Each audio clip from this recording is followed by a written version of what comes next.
CWC సమావేశం తర్వాత మీడియాతో చిట్చాట్ చేశారు రేవంత్ రెడ్డి. మహిళా reservation bill Congress brain child అని చెప్పారు. మహిళా బిల్లుకు కాంగ్రెస్ మద్దతు ఉంటుందని చెప్పారు.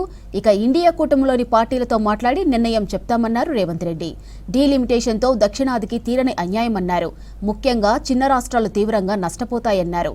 రాష్ట్రాల మధ్య అంతరం మంచిది కాదని, దీనివల్ల దేశ ఐక్యతకే ముప్పు వాటిల్లుతుందన్నారు. ఇక దక్షిణాది రాష్ట్రాల ప్రమేయం లేకుండా కేంద్రంలో అధికారంలోకి వచ్చేలా బీజేపీ డీలిమిటేషన్ను తెరపైకి తెస్తోందన్నారు. దక్షిణాది రాష్ట్రాలకు ఎక్కువ సీట్లు ఇవ్వకపోతే ప్రజా ఉద్యమం తప్పదన్నారు.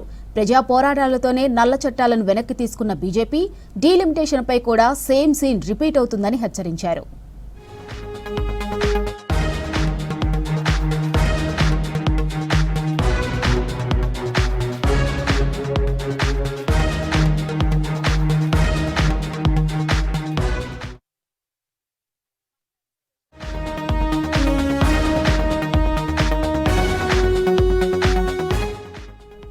మహిళా రిజర్వేషన్లను ఇప్పుడే ఎందుకు అమలు చేయరని ప్రశ్నించారు సీఎం రేవంత్. 2011 జనాభా లెక్కల ప్రకారం మహిళా కోటాను అమలు చేయొచ్చు కదా అని ప్రశ్నించారు.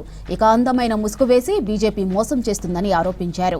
మహిళా రిజర్వేషన్లలో ఓబీసీ కోట పెట్టాల్సిందేనని డిమాండ్ చేశారు ముఖ్యమంత్రి రేవంత్ రెడ్డి. ఇక జీవన్ రెడ్డి విషయంలో కేటీఆర్ సిగ్గు లేకుండా మాట్లాడుతున్నారని ఫైర్ అయ్యారు. బీఆర్ఎస్ లో ఆలయ నరేంద్ర, తుమ్మల, విజయశాంతి లాంటి వ్యక్తులకు జరిగిన న్యాయం ఏమిటని ప్రశ్నించారు. బీఆర్ఎస్ నుంచి పోటీ చేసి ఓడిన వాళ్లను ఆ పార్టీ గేటు కూడా తాకనివ్వలేదని కేటీఆర్ నిస్సిగ్గుగా మాట్లాడటం విడ్డూరమన్నారు.